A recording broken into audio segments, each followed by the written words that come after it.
പ്രതിപക്ഷ പ്രതിഷേധത്തിനിടയിൽ വഖഫ് നിയമ ഭേദഗതി ബിൽ ലോക്സഭയിൽ.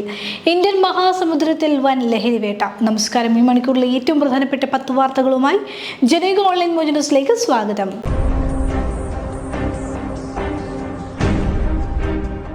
പ്രതിപക്ഷ പ്രതിഷേധത്തിനിടയിൽ വഖഫ് നിയമ ഭേദഗതി ബിൽ ലോക്സഭയിൽ അവതരിപ്പിച്ചു. അതേസമയം കാര്യോപദേശക സമിതി യോഗം പ്രതിപക്ഷം ബഹിഷ്കരിച്ചു. എല്ലാ എംപിമാർക്കും വിപ്പ് നൽകുമെന്ന് ഭരണപക്ഷം അറിയിച്ചു. ശക്തമായ പ്രതിഷേധമാണ് ലോക്സഭയിൽ പ്രതിപക്ഷം ഉയർത്തിയത്. JPC-യിലൂടെ കടന്ന് ഭരണപക്ഷ എംപിമാരുടെ നിർദ്ദേശങ്ങൾ മാത്രം ഉൾപ്പെടുത്തിയ വഖഫ് നിയമ ഭേദഗതി ബില്ലാണ് പാർലമെന്റിലേക്ക് എത്തിയത്.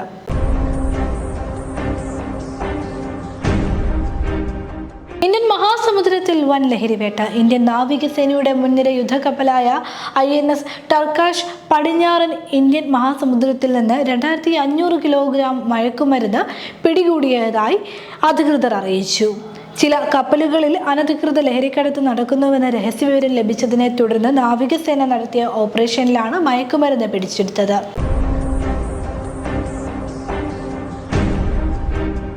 ആലപ്പുഴയിൽ യുവതിയെ ഹൈബ്രിഡ് കഞ്ചാവുമായി പിടികൂടിയ കേസിൽ യുവതിയുടെ മൊഴി പുറത്ത്. സിനിമാ നടന്മാരായ ഷൈൻ ടോം ചാക്കോ, ശ്രീനാഥ് ഭാസി എന്നിവർക്ക് കഞ്ചാവും ലഹരി വസ്തുക്കളും പലതവണ കൈമാറിയിട്ടുണ്ടെന്ന് പിടിയിലായ തസ്ലീമ എക്സൈസിനോട് വെളിപ്പെടുത്തി. ഇരുവർക്കും കൊച്ചിയിൽ വെച്ച് ലഹരി കൈമാറിയെന്നാണ് യുവതിയുടെ മൊഴി.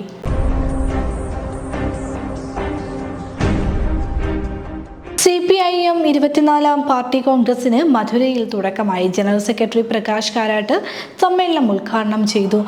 മണിക് സർക്കാർ അധ്യക്ഷനായി. CPI general secretary D. രാജ, CPIM general secretary Dipankar Bhattacharya, RSP general secretary Manoj Bhattacharya, AIFB general secretary G. Devarajan തുടങ്ങിയവർ ഉദ്ഘാടനത്തിൽ പങ്കെടുത്തു.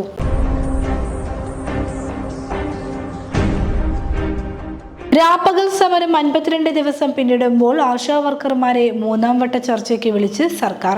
നാളെ വൈകിട്ട് 3 മണിക്ക് NHM ഓഫീസിൽ വെച്ചാണ് ചർച്ച. മുഴുവൻ സംഘടനകളുമായും ആരോഗ്യമന്ത്രി ചർച്ച നടത്തും. സമരക്കാർക്കൊപ്പം തൊഴിലാളി സംഘടനകളെയും ചർച്ചയ്ക്ക് വിളിച്ചിട്ടുണ്ട്.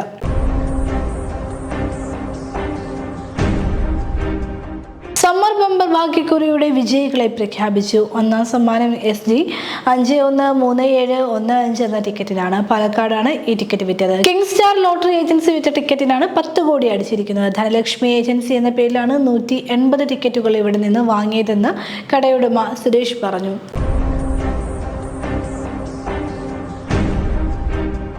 സാമ്പത്തിക തട്ടിപ്പ് കേസിൽ പരാതിക്കാരനായ നിജു രാജിനെതിരെ സംഗീത സംവിധായകൻ ഷാൻ റഹ്മാൻ രംഗത്ത്. നിജുരാജ് സംഗീത നിശയിൽ പങ്കാളിയാകാമെന്ന് വാഗ്ദാനം നൽകിയിരുന്നുവെന്നും നിജുവിന്റെ ചിലവടക്കം 51 ലക്ഷം രൂപയുടെ ബില്ല് നൽകിയ ശേഷം പണമടയ്ക്കാൻ ആവശ്യപ്പെട്ടുവെന്നും ഷാൻ റഹ്മാൻ പറയുന്നത്. തന്റെ ഭാര്യയെ നിജു വിളിച്ച് ശല്യപ്പെടുത്തിയെന്നും ഷാൻ റഹ്മാൻ പറയുന്നു.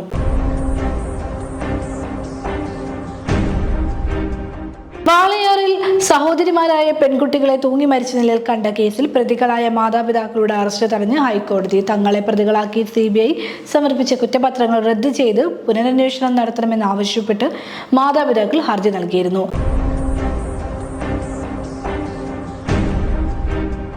കേരളത്തിൽ ഇന്നു മുതൽ ശനിയാഴ്ച വരെ വിവിധ ജില്ലകളിൽ ഇടിമിന്നലോട് കൂടിയ ശക്തമായ മഴയ്ക്ക് സാധ്യതയെന്ന് കേന്ദ്ര കാലാവസ്ഥാ വകുപ്പിന്റെ മുന്നറിയിപ്പ്.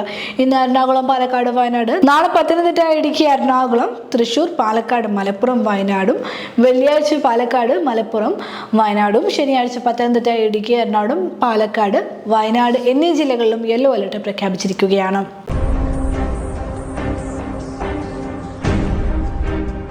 പാകിസ്ഥാനിൽ ശക്തമായ ഭൂചലനം. 4.3 തീവ്രത രേഖപ്പെടുത്തിയ ഭൂചലനം ഇന്ത്യൻ സമയം ഇന്ന് പുലർച്ചെ 2:58 ഉണ്ടായത്. ആളപായമോ നാശനഷ്ടങ്ങളോ ഇതുവരെ റിപ്പോർട്ട് ചെയ്തിട്ടില്ല.